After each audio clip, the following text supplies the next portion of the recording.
السلام علیکم ناظرین، دی ڈیبیٹ ود زید حامد کے ساتھ میں ہوں آپ کے میزبان محمد عظیم۔ پاکستان اس وقت اندرونی انتشار کا شکار ہے، خلیفشار ہے، پاکستان کے اندر خانہ جنگی ہے، اور پاکستان میں اب یہ بات جگہ جگہ کہی جا رہی ہے کہ کوئی انقلاب ہی پاکستان میں آئے گا تو وہی بہتری لے کر آئے گا۔ لیکن سوال یہ پیدا ہوتا ہے کہ اگر کوئی انقلابی حکومت آتی ہے تو وہ کس قسم کی تبدیلی پاکستان میں لے کر آئے گی؟ اسی پر آج کے پروگرام میں ہم بات کریں گے۔ ہمیں جوائن کریں گے زید حامد صاحب۔ زید حامد صاحب، اگر پاکستان میں کوئی انقلاب آتا ہے تو وہ انقلاب کس قسم کی تبدیلی لے کر آئے گا، یا انقلاب آ ہی نہیں سکتا پاکستان میں؟ دیکھیے، بات یہ ہے کہ پاکستان اب انقلاب کے دہانے پر تو کھڑا ہے، اس میں تو کوئی شبے کی بات نہیں ہے۔ یہ بات تو طے ہو چکی ہے کہ پاکستان کے جو موجودہ نظام ہے، جمہوریت یا آمریت، یہ پاکستان کے مسائل کو حل نہیں کر سکتے۔ ہمارا مسئلہ اب صرف ایڈمنسٹریٹو نہیں رہ گیا، یہ نظریاتی بھی ہے۔ ہم ایک نظریاتی جنگ بھی لڑ رہے ہیں۔ دشمن جو ہمارے خلاف خوارج کا ہے، وہ ایک نظریاتی جنگ لڑ رہا ہے جو قرآن و سنت کی غلط تشریح کر کے ریاست کو تباہ کرنے کی کوشش کر رہا ہے۔ لہٰذا ریاست کو بھی قرآن و سنت کو استعمال کرنا پڑے گا ان خوارج کے خلاف جنگ کرتے ہوئے۔ ہمارے مشرق میں جو ہندو، جو پہلے اپنے آپ کو سیکولر ریاست کہتے تھے، اب بڑھ چڑھ کر وہ ایک ہندو نظریاتی ریاست کے طور پر ابھر کے سامنے آئے۔ تو اب انقلاب تو پاکستان میں اس کو کوئی روک نہیں سکتا، اور امید بھی ہے انشاءاللہ کہ آنے والے وقتوں میں ایک انقلابی حکومت بھی پاکستان میں بنے گی۔ اب وہ کس طرح بنتی ہے، انقلاب کس طرح آتا ہے، ہم اس کی بحث میں نہیں جائیں گے۔ حالات خراب ہوتے ہیں، ایک سول ڈسوبیڈینس موومنٹ ہوتی ہے، دشمن حملہ کرتا ہے، پاک فوج ضرورت سمجھتی ہے، سپریم کورٹ حکم دیتی ہے، یہ اسمبلیاں تحلیل ہوتی ہیں، کوئی اور حکومت بنائی جاتی ہے۔ پروسیس میں ہم نہیں جائیں گے، انقلاب کی شکل واضح نہیں ہے، وہ ہم نہیں کریں گے، وہ حالات آپ کے سامنے لے آئیں گے۔ لیکن یہ بات بالکل طے ہے، اکثر لوگ سوال کرتے ہیں کہ اگر کوئی انقلابی حکومت بنتی ہے تو پاکستان کے اتنے گھمبیر مسائل ہیں، پاکستان کو ٹھیک کیا بھی جا سکتا ہے یا نہیں، اور کیا جائے گا تو کیسے؟ اس کا جواب آج ہم دیں گے۔ لیکن انقلاب خونی ہوگا؟ پہلے آپ ہماری جواب سنیں گے تو آپ کو اس کا پوری تفصیل مل جائے گی۔ پاکستان میں جو تبدیلیاں آنے والی ہیں، ہم نے پچھلے پروگراموں میں آپ کو دکھایا تھا کہ ایک بابا مقصود الہی نقشبندی صاحب، انہوں نے ذکر بھی کیا تھا، انہوں نے کہا کہ ایک اللہ کا بندہ اٹھے گا کہ جو پاکستان اور اللہ اس کے رسول کے دشمنوں کو زمین میں گھسیڑ دے گا۔ بہت سارے بزرگوں نے نوائے وقت میں آرٹیکل چھپے ہیں، بہت سارے بزرگوں نے اور باتیں بھی کہی ہیں۔ ایک ٹرم استعمال کی جاتی ہے ڈنڈے والی سرکار کی، ایک استعمال کی جا رہی ہے کہ ایک ایسی حکومت آئے گی جو اتنی شدید ہوگی، جو پاکستان سے کرپشن، دہشت گردی، مس مینجمنٹ، بیڈ گورننس، خیانت، غداریاں، ان کا خاتمہ کر دے گی۔ اور جو بھی حکومت آئے گی وہ کیا سٹیپس لے گی وہ ہم آپ کو ڈیفائن کر دیتے ہیں، کیونکہ لوگ سوال کرتے ہیں کہ ہمیں سرا نہیں ملتا، ہمیں سمجھ نہیں آتی کہ آپ شروع کہاں سے کریں گے، پاکستان کو ٹھیک کیسے کیا جا سکتا ہے۔ دیکھیے، اس وقت پاکستان کا جو سب سے بڑا مسئلہ ہے، جس کی موجودگی میں کوئی کام آپ پاکستان میں نہیں کر سکتے، وہ لا اینڈ آرڈر کا ہے، دہشت گردی ہے، ملک پہ جنگ مسلط کی گئی ہے۔ میدان جنگ میں آپ کوئی فلاح کا کام نہیں کر سکتے، کوئی کنسٹرکشن نہیں کر سکتے، کوئی اسکول نہیں بنا سکتے، کوئی تجارت نہیں ہو سکتی، کوئی انویسٹمنٹ نہیں آ سکتی، بجلی کے ٹاور گرا دیے جاتے ہیں، گیس کی لائنیں تباہ کر دی جاتی ہیں، اسکولوں کو گرا دیا جاتا ہے۔ جب اتنے حملے ہوتے، غیر ملکی انویسٹرز پاکستان میں نہیں آئیں گے، طیاروں پہ حملہ ہو رہا ہے، ایئرپورٹس پہ حملہ ہو رہا ہے، اس صورتحال میں کس طریقے سے آپ ملک میں کوئی بھی کمل، چاہے آپ اقتصادی ہے یا کوئی تبدیلی لانا چاہتے، تو جو سب سے پہلا کام ہم سوچتے ہیں، ایزیوم کرتے ہیں کہ پاکستان میں انقلابی حکومت آ گئی ہے، رات کو میرے عزیز ہم وطنوں کا اعلان ہو جاتا ہے اور قوم کو مخاطب کر کے بتا دیا جاتا ہے کہ اب ایک نئی انقلابی حکومت ہے اور پاکستان کی صفائی کا وقت آ پہنچا ہے۔ اسی طرح کا انقلاب آئے گا انشاءاللہ، ایسے ہی ہوگا۔ اور اب اس کے بعد کیا ہونے والا ہے؟ دیکھیے، پہلا کام کوئی بھی انقلابی حکومت کرے گی، وہ اس اللہ کے اس حکم کو نافذ کرے گی جو اللہ نے دہشت گردی اور فساد فی الارض کے حوالے سے بتایا۔ جو پورا فساد آج پاکستان میں پھیلا ہوا ہے، اس کی وجہ یہی ہے کہ پاکستان میں قصاص کا حکم نافذ نہیں کیا جاتا۔ دہشت گرد، قاتل، ڈاکو، چور، فساد فی الارض والے، جن کو اللہ اس کے رسول کا حکم ہے کہ ہاتھ اور پاؤں مخالف سمتوں سے کاٹ کر سولی چڑھا دو، ان کو باعزت بری کیا جاتا ہے۔ وکیل بھاری بھاری تنخواہیں لے کر ایسے دہشت گردوں کو بری کرتے ہیں، یا جج خرید لیا جاتا ہے، یا ججوں کو خوفزدہ کر دیا جاتا ہے، مقدمے نہیں چلتے، آخر میں جیل توڑ کے ان کو نکال دیا جاتا ہے۔ اس وقت پاکستان میں تقریباً 4000 کے قریب ایسے دہشت گرد موجود ہیں جو کنفرم دہشت گرد ہیں، ٹی ٹی پی کے ہیں، میدان جنگ میں اسلحے کے ساتھ پکڑے گئے ہیں، جن پر سزائیں، ایسے قاتل ہیں، ڈاکو ہیں، راہزن ہیں، جن کو عدالتوں سے سزائے موتیں ہو چکی ہیں، جو سپریم کورٹ میں جن کی اپیلیں رد کر چکی ہے، صرف حکومت نے پابندی لگائی ہوئی ہے سزائے موت کے اوپر، اس وجہ سے ان کو پھانسی کی سزائے نہیں ہوتی۔ اور ایک بات یاد رکھیے، قرآن کا واضح حکم ہے، آپ اگر کسی قاتل کو، ڈاکو کو، دہشت گرد کو بند کمرے میں، تاریک راہوں میں، قبائلی علاقوں میں لے جا کے گولی مار دیتے ہو تو اس سے معاشرے میں ڈیٹرنس افیکٹ کریٹ نہیں ہوتا، دہشت نہیں پھیلتی۔ اللہ کا حکم ہے قرآن میں کہ جب تم قصاص نافذ کرو، لوگوں کو سزا سناؤ، تو مسلمانوں کی جماعت اس کو دیکھے، پبلک ڈسپلے کرو، یہ قرآن کا حکم ہے۔ اسی لیے سعودی عرب میں جب وہ گردن کاٹتے ہیں ہر جمعے کی نماز کے بعد، ایک چوپ چوپ چوک کہلاتا ہے وہاں پہ کہ جہاں گردنیں کاٹی جاتی ہیں، جمعے کے بعد لوگوں کو لٹایا جاتا ہے، ٹریفک دیکھتے ہیں اور سب کے سامنے گردن کٹتی ہے، پھر ایسی دہشت تاری ہوتی ہے کہ لوگ قتل و غارت نہیں کرتے کم از کم۔ سعودی عرب میں آپ نے دیکھا کہ دہشت گردی کے واقعات کتنا کم ہے اس حوالے سے۔ پاکستان میں کوئی بھی حکومت آئے گی، پہلے دن پہلی رات اس کو یہ کام کرنا ہوگا کہ جی ٹی روڈ کے اوپر پشاور سے کراچی تک جتنے کھمبے ہیں ہر کھمبے پہ ایک دہشت گرد کو لٹکا دیں۔ یہ کرنا پڑے گا۔ ڈنڈے والی سرکار ایسے ہی کام کرے گی۔ بزرگوں نے جو اس کی ڈیفینیشن بتائی ہے وہ یہ بتائی ہے کہ وہ گولی پہلے مارے گی، بات بعد میں کرے گی۔ اور جتنے بھی انقلاب دنیا میں آئے ہیں جو ایک ریڈیکل چینج لینے کے آتے ہیں، جب اتنا کینسر پھیل جاتا ہے معاشرے میں، پھر بڑی خونی سرجری کرنی پڑتی ہے۔ یہ آپ کا سوال ہے، انقلاب خونی ہوگا۔ یہ پہلا انقلاب پاکستان کی تاریخ میں ہوگا جو خونی ہوگا۔ اس سے پہلے جتنے مارشل لاء تھے ان میں ایک آدمی کو گولی نہیں ماری گئی۔ جتنے ڈیموکریسیز آئی ہیں اس میں الیکشن کیمپین میں لوگ مرے، لیکن وہ سارے کے ساری سیاسی جو پولیٹیکل انریسٹ کریٹ ہوگا عمران خان صاحب کے ذریعے یا قادری صاحب کے ذریعے، اس کے نتیجے میں یہ انقلاب آئے گا۔ دیکھیے پلیز، ہم نے پروسیس کی بات نہیں کی، ہم نے ذکر ہی نہیں کیا اس کا، ہم اسی لیے اس طرف جا بھی نہیں رہے۔ ہم ایک ہائپوتھیٹیکل سیناریو بلڈ کر رہے ہیں، چاہے نریندر مودی حملہ کر دے، ہمیں اس سے کیا، ہم بات کر رہے ہیں ہائپوتھیٹیکل سیناریو کی۔ یہ جو سسٹم ہے یہ کولیپس ہو رہا ہے، نظر آ رہا ہے، گر رہا ہے، اس کے نتیجے میں جو بھی آرڈر آئے گا، ہم بات کر رہے ہیں جو آئے گا وہ کیا کرے گا، اس کو اچھی طرح سمجھ لیجیے۔ تو انقلابی حکومت کے مڈ ٹرم پلانز کیا ہوں گے، شارٹ ٹرم پلانز کیا ہوں گے، لانگ ٹرم آپ ہمیں پلانز بات کرنے دیں گے تو ہم آپ کو سنائیں گے۔ جو اس کی پہلی رات کا سٹیپ ہے وہ ہم نے آپ کو بتایا ہے۔ جو پہلی رات کا سٹیپ ہوگا کہ 2-2.5 ہزار آدمی پاکستان میں ٹانگ دیے جائیں گے۔ جب ٹانگ دیں گے آپ اس وقت ایک ڈیٹرنس کریٹ کریں گے پوری دنیا میں۔ پاکستان میں دہشت گردوں کو ایک میسج چلا جائے گا کہ دس گورنمنٹ مینز بزنس۔ دیکھیے پاکستان میں پہلا مارشل لاء 1958 میں لگا تھا، میرے والد اس وقت فوج میں تھے، مارشل لاء ڈیوٹیز بھی ان کو دی گئی تھی، ینگ افسر تھے۔ ایوب خان کی حکومت آئی تو اس وقت لوگوں کو مارشل لاء کا پتہ ہی نہیں تھا، پہلی دفعہ مارشل لاء لگا۔ اس زمانے میں پاکستان میں سخت کرپشن، ذخیرہ اندوزی، گندم، غلہ، چینی لوگوں نے چھپائی ہوئی تھی، حرام پیسے بڑے تھے لوگوں کے پاس جمع تھے۔ ایوب خان نے آ کے اعلان کر دیا کہ ہم لوگوں کے گھروں میں جائیں گے اور جس کے پاس گھروں میں حرام پیسے رکھے ہوئے ہم اس کو ایسی کی تیسی اس کی مارشل لاء فوج کو پھانسیاں دے گی۔ آپ یقین کریں گے کہ کراچی میں کلفٹن کے ساحل سے لوگ فوجی جا کے صبح بوریاں اٹھاتے تھے، لوگ راتوں کو جا کے ساحل پہ بوریاں پھینک دیتے تھے۔ خوف کا یہ عالم تھا لوگوں کا۔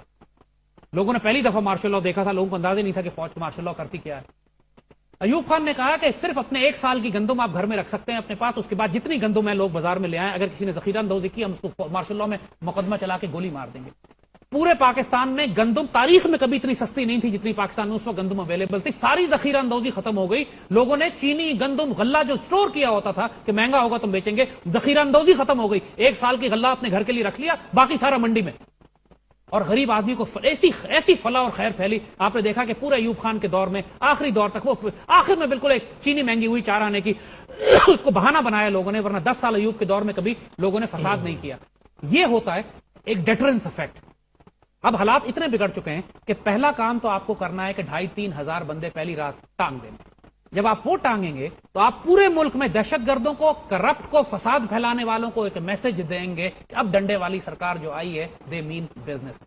ساتھ آپ نے دوسرا کام کیا کرنا ہے، پاکستان کے سارے ایئرپورٹ سیل ہو جائیں گے، پاکستان سے کوئی فلائٹ باہر نہیں جائے گی، نہ کوئی فلائٹ آئے گی۔ 15 دن کے لیے پاکستان دنیا سے کٹے گا۔ یس، پاکستان دنیا سے کٹے گا 15 دن کے لیے۔ آپ تمام mobile phone network down کر دیں گے، there will be no communication. Pakistan میں تمام private television channel shut down کر دیے جائیں گے، صرف ٹی وی آن رہے گا۔ یعنی پاکستان 15 دن کے لیے غار کے دور میں چلا جائے گا۔ پاکستان 15 دن کے لیے اعتکاف میں چلا جائے گا۔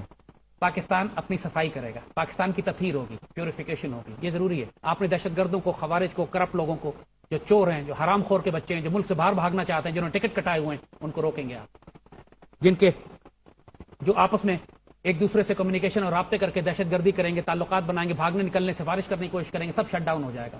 پرائیویٹ میڈیا جو سنسیشن پھیلاتا ہے، ہنگامہ برپا کر دیتا ہے، سب شٹ ڈاؤن ہو جائے گا۔ اس 15 دنوں کے شٹ ڈاؤن کے اندر پاکستان میں ایک میسو صفائی ہوگی، ہزاروں گرفتار کیے جائیں گے، جن کی وہ تمام لوگ کہ جن کی ذرائع آمدنی ان کی نون ذرائع انکم سے زیادہ ہے، جو این آر او کے دھلے ہوئے ہیں، جو پلیت اور کرپٹ، بدبخت اور دہشت گرد، وہ تمام لوگ کہ جو پاکستان کے معاشرے میں جو کھلم کھلا سب کو معلوم ہے کہ جن کے پاس حرام کی کمائی ہے، جو اپنی جسٹیفائی نہیں کر سکتے کمائی کو کہ ان کے پاس کی کمائی کہاں سے آئی۔ اس کا فیصلہ انقلابی حکومت خود ہی کرے گی یا پھر کورٹس کریں گے؟ انقلابی حکومت کورٹس نہیں ہوگی، کورٹ ہی انقلابی عدالتیں ہی ہوں گی جب سب کچھ سسپینڈڈ ہے۔ انقلاب کا مطلب ہے سب کچھ سسپینڈڈ ہے۔ دیکھیے ہر چیز نیا، ایک نیا پاکستان بن رہا ہے، ایک نیا پاکستان تیار کیا جا رہا ہے۔ جب بھی آپ عراق کا انقلاب دیکھ لیں، بولشوک ریولوشن دیکھ لیں، چائنیز ریولوشن دیکھ لیں، سعودی عرب کا انقلاب دیکھ لیں جو ترکوں کے خلاف ہوا تھا، اس میں کیا تھا؟ کیا ترکوں کی عدالتیں فیصلہ کریں گی کہ شاہ سعود جو آیا وہ ٹھیک آیا یا غلط آیا؟ شاہ سعود نے اپنی عدالتیں بنائی یہاں پہ. جب ملا عمر آیا تو کیا اس نے جو اس سے پہلے کی حکومتیں تھیں نجیب اللہ کی یا دوسری حکومتیں تھیں افغانستان کی، ان سے پوچھا کہ آپ بتائیں کہ ہماری حکومت لیجیٹمیٹ ہے کہ تو نہیں زید صاحب انقلابی کی اپنی کریڈیبلٹی کیا ہوگی کہ دوسروں کی کریڈیبلٹی کو یا دوسروں کو وہ اکاؤنٹیبل ٹھہرانا چاہتا ہے؟ اس کی کریڈیبلٹی یہ ہے کہ اس کے ہاتھ میں بندوق ہوگی، یہ اس کی کریڈیبلٹی. اس کی کریڈیبلٹی ہے کہ حکومت اس کے پاس ہوگی. جب ملا عمر آئے تھے تو کیا کریڈیبلٹی تھی؟ جب بولشوکس آئے تھے تو کیا کریڈیبلٹی تھی؟ بات یہ ہے سو وی need a Mullah Omar, we need a Khomeini, we need a Mullah Omar, we need a Mao Zedong, we need a Stalin, we need Putin. ہمیں کوئی بندہ چاہیے. اور اگر آپ ہم سے پوچھتے ہیں تو وی نیڈ عمر بن عبدالعزیز، وی نیڈ عمر بن خطاب. ہمیں کوئی ایسا، وی نیڈ صلاح الدین ایوبی، آپ جو مرضی نام لے لیں. یہ سارے اپنے وقت کے انقلابی تھے. یہ سارے وہ تھے کہ جنہوں نے اپنے دور میں آہنی ہاتھوں سے نپٹا ہے کرپشن کو، آہنی ہاتھوں سے نپٹا ہے. آپ کو مثال دیں، ہم دیکھیں کرپشن کی مثالوں کی بات لوگ کرتے ہیں. حضرت عمر کے بیٹے، ان کے بھی اونٹ تھے، عبداللہ بن عمر ان کے اونٹ تھے جو مسلمانوں کی چراگاہ تھی، بیت المال کی چراگاہ تھی، سارے مسلمانوں کے اونٹ چرا کرتے تھے. ایک دن حضرت عمر نے دیکھا کہ عبداللہ بن عمر کے اونٹ ذرا موٹے ہیں، تو انہوں نے بلا کے پوچھا کہ یہ کیا مذاق ہے، باقی سارے اونٹ دبلے ہیں، تمہارا اونٹ موٹا ہے. انہوں نے کہا یہ پتہ نہیں، میں نے تو چراگاہ میں بھیج دیے تھے، وہاں جو گلا بان تھا اس نے دھیان کیا ہوگا، مجھے تو نہیں پتا. حضرت عمر نے کہا کہ تم نے اتھارٹی مس یوز کی ہے، کیونکہ گلابان کو پتا تھا کہ تم خلیفہ کے بیٹے ہو، لہذا تمہارے اونٹوں کو زیادہ چارہ دیا گیا ہے، لہذا یہ اونٹ اب تم استعمال نہیں کر سکتے، تم ان کو فروخت کرو گے، اصل پیسہ لے لو گے، جو پروفٹ ہے بیت المال میں جائے گا. یہ اکاؤنٹیبلٹی ہے. حضرت ابو ہریرہ کو یمن بحرین کی گورنرشپ پہ بھیجا جا رہا تھا، تو کہا جی آپ کو بحرین کا گورنر بنا رہے ہیں، اور کہا کہ آپ اپنے سارے مال اسباب کی لسٹ دیں ہمیں کہ آپ کے پاس دولت کتنی ہے، اور آپ تجارت نہیں کر سکتے جا کے. تو ابو ہریرہ نے اعتراض کیا کہ سیدی تجارت تو حلال ہے، اس کی تو اجازت ہے، میں تجارت کیوں نہیں کر سکتا؟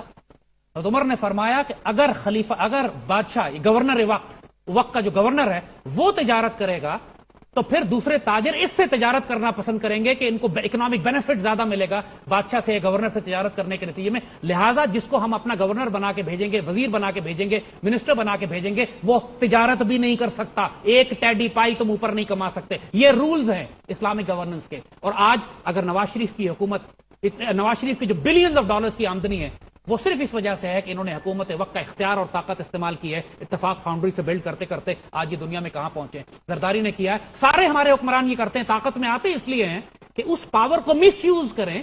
اور پھر جہاں زیادہ ہمیں تو جمہوری حکومت کو اگر ایک طرف بھی رکھ دیے رہے تو پاکستان کی فوج کا ملا عمر جیسے کردار کو پاکستان میں حکومت کرنے کی اجازت دے گی، کہ انقلاب برپا کرنے کی اجازت دے گی؟ ہم پاک فوج کی بات ہی نہیں کر رہے نا، ہم نے طریقہ کار بتایا ہی نہیں ہے. اگر قائد اعظم جیسا کوئی شخص آتا ہے تو پاک فوج اس کو سلوٹ کرے گی، رسپیکٹ کرے گی، ادب کرے گی، ہمیشہ سے کرتی رہی ہے. پاک فوج کا کوئی دماغ تو نہیں خراب ہے کہ بلا وجہ پنگے لیتی پھرے. پاک فوج کو کیا پرابلم ہے؟ اگر زرداری اور نواز شریف جیسا اور بے نظیر جیسا آئے گا تو یس فوج کو پرابلم ہوتی ہے. لیکن اگر کوئی اقبال اور قائد اعظم جیسا حکمران مل جاتا ہے پاکستان کو، ہم بات نہیں کر رہے، ہم پروسیس نہیں بتا رہے. جب انارکی پھیلتی ہے، کیوس ہوتا ہے، تاریخ اسلام میں ہزاروں مثالیں ایسی ہیں کہ لوگ خود اٹھ کے جاتے ہیں اور اللہ کے بندوں سے کہتے ہیں. کبھی صلاح الدین ایوبی کو لے کر آ گئے، کبھی عمر بن عبدالعزیز کو لے کر آ گئے، کبھی ٹیپو سلطان. جو اللہ کا بندہ کھڑا ہوتا ہے اس وقت وہ مسلمانوں کے قائد بن جاتا ہے. آپ کرائسس تو دیکھیں، جب اتنی بڑے قیامت اب ٹوٹنے والی ہے ملک و قوم کے اوپر کہ سارے آپ کو جو لوگ اس وقت جو ایکسپلائٹ کرتے ہیں ملک کو نظر آ رہے ہیں، ان میں سے کوئی بھی نظر نہیں آ رہا. اگر قیامت نہ ٹوٹی تو انقلاب نہیں آئے گا. آپ دیکھ لیں گے جو ہونے جا رہا ہے. ہم آپ کو کہا نا کہ ہم نہ ٹائم بتا رہے ہیں نہ طریقہ بتا رہے ہیں. آپ کو صرف ایک یہ بتا رہے ہیں کہ پاکستان کو ٹھیک کرنا ہے تو یہ طریقہ، اور جو بھی پاکستان کو ٹھیک کرے گا یہی طریقہ کرے گا. اگر اس کے علاوہ کوئی طریقہ کرے گا تو ٹھیک نہیں کرے گا، اسی کرپٹ سسٹم کو آگے چلائے گا. پہلی بات جو ہم نے کہی تھی، آپ کو لٹکانا ہے دہشت گردوں کو. آپ نے ملک میں قصاص نافذ کرنا ہے. قرآن کا حکم ہے، سیدھا سادہ حکم ہے، نافذ کر دیں اور پبلک ڈسپلے کریں. پھر آپ پورا پاکستان سیل کریں، کرپٹ اور چوروں کو گرفتار کریں. تمام آپ پاکستان کے اندر وہ تمام لوگوں سے کہیں کہ جو آمدنی تمہارے پاس ہے، جو کرپٹ لوگ ہیں، جو پاکستان کے حکمران ہیں، غریبوں کی بات ہم نہیں کر رہے، جو پاکستان کی اشرافیہ ایلیٹ ہے، ان سے کیا اپنی ذرائع آمدنی اس بتاؤ. کی سیکورٹی کیسے ہوگی؟ وہ جو آئے گا آپ کو پتہ لگ جائے گا نا. زرداری سے پوچھ لیں پیسے کہاں سے آئے، تو ہم سورس آف آمدنی کیا ہے. ظاہر ہے وہ کوئی ہل چلا کر کھیتی باڑی کر کے اتنے سارے محل اتنے بڑے بڑے پیلس تو نہیں بنائے نا. کوئی بڑی بات نہیں ہے، ہر انسان کو معلوم ہے کہ کس کے پاس. پھر جب آپ یہ معاملہ کرتے ہیں تو آپ نے قوم کو اپنے ساتھ ملانا ہے، قوم کو ریلیف دینا ہے. آپ نے بہت بڑا پریشر قوم کے اوپر ہے کہ مہنگائی ہے، آپ کہتے ہیں غربت ہے، آپ کہتے ہیں چیزوں کو مینج کس طرح کریں گے. جب آپ ایک امن قائم کرتے ہیں نا کسی جگہ پہ بھی، تو خود بخود امن قائم ہونے کے نتیجے میں ایک تجارت اور ایکٹیویٹی اور اکنامک ایکٹیویٹی شروع ہو جاتی. حکومت وقت کو ایک کام اور کرنا ہے کہ پاکستان میں جتنے ٹیکسز ہیں لوگوں کے اوپر، خاص طور پر انکم ٹیکس اور سیلز ٹیکس، یہ ختم امیڈیٹلی اوور نائٹ ختم کر دیں. اس بات کا سوال بعد میں کیجیے گا کہ حکومت کی آمدنی پھر کہاں سے آئے گی, اس کو ختم کر دیں اوور نائٹ. جب آپ یہ ٹیکسز ختم کرتے ہیں تو آپ کی ہر چیز جو پاکستان میں ہے اس کے ریٹ 30-40% کم ہو جائیں گے.